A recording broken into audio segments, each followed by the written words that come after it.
Hello dear students. मेरा नाम अनिल कुमार श्रीवास्तव है।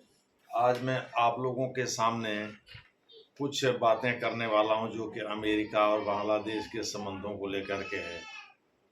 इस वीडियो में मैं वही चर्चा करने जा रहा हूं। इसके पहले की वीडियो में मैंने राइस एक्सपोर्ट पर भारत सरकार के द्वारा लगाई गई पाबंदी को हटाने की बात की थी। इस वीडियो में अमेरिका और बांग्लादेश के संबंधों पर चर्चा करने जा रहा हूँ। यह अंतर्राष्ट्रीय संबंध से संबंधित है। यह करंट अफेयर से भी संबंधित। आजकल मैं करंट अफेयर्स पर ही चर्चा कर रहा हूँ और यह यूपीएससी के लिए बहुत ही मुफीद या राज्य पीसीएस के लिए बहुत ही मुफीद जानकारी है।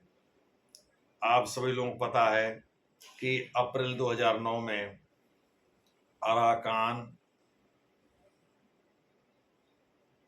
League of United league of Arakan का गठन हुआ था। उसी के मिलिट्री विंग को Arakan army ARAKAN Arakan army कहते हैं।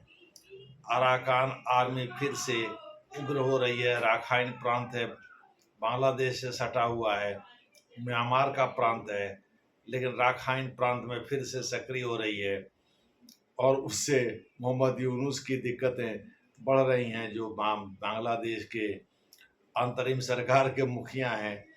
कहने के लिए चीफ एडवाइजर हैं, लेकिन वो वर्चुअली प्रधानमंत्री की भूमिका निभा रहे हैं। तो इस प्रकार से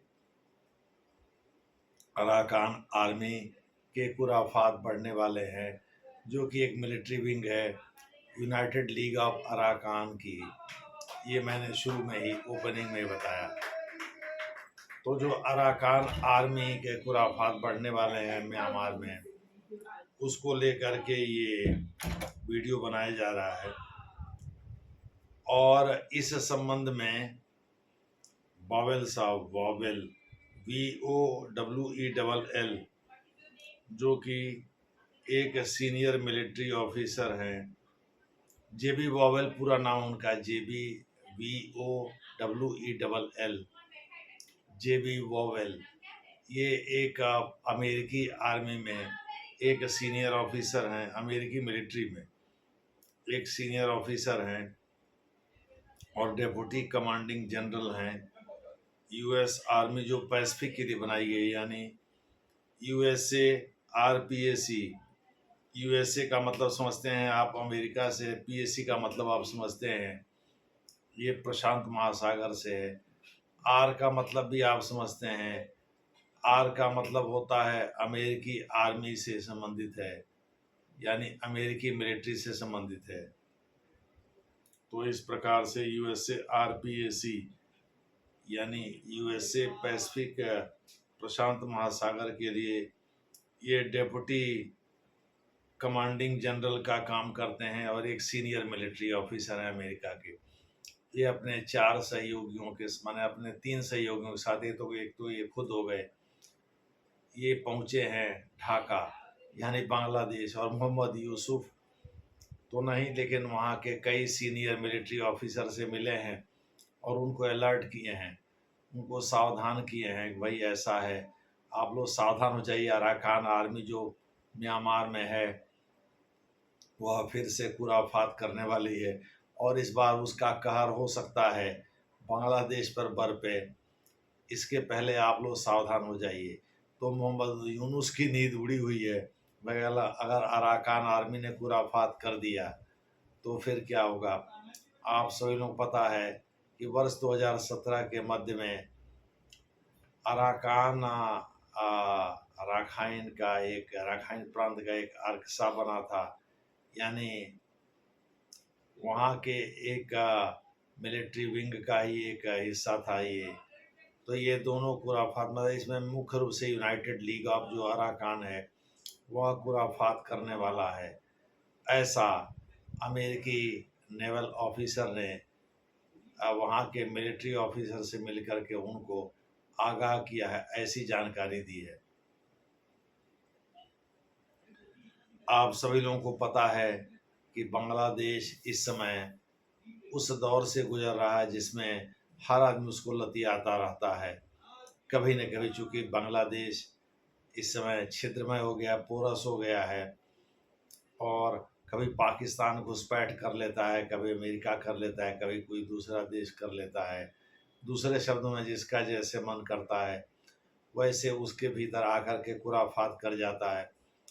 इसीलिए अराकान सेना को लग रहा है कि वो इस समय सही समय है खुराफात करने का, यानी अपने सैन्य बल का प्रयोग करने का, सैनिक ताकत दिखाने का।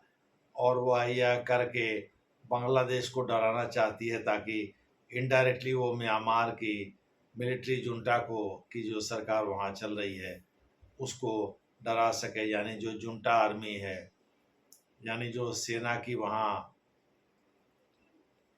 सेना का विंग है, या जो वहाँ के लोकल पुलिस वाले हैं, वो और अराकान आर्मी के बीच, दोनों के बीच जो प्रतिद्वंदिता है वो इनडायरेक्टली ये दिखाना चाहते हैं भाई हम लोग बहुत खतरनाक आदमी है, सुधर जाओ, ऐसे नहीं सुधरोगे तो मामला गड़बड़ा जाएगा।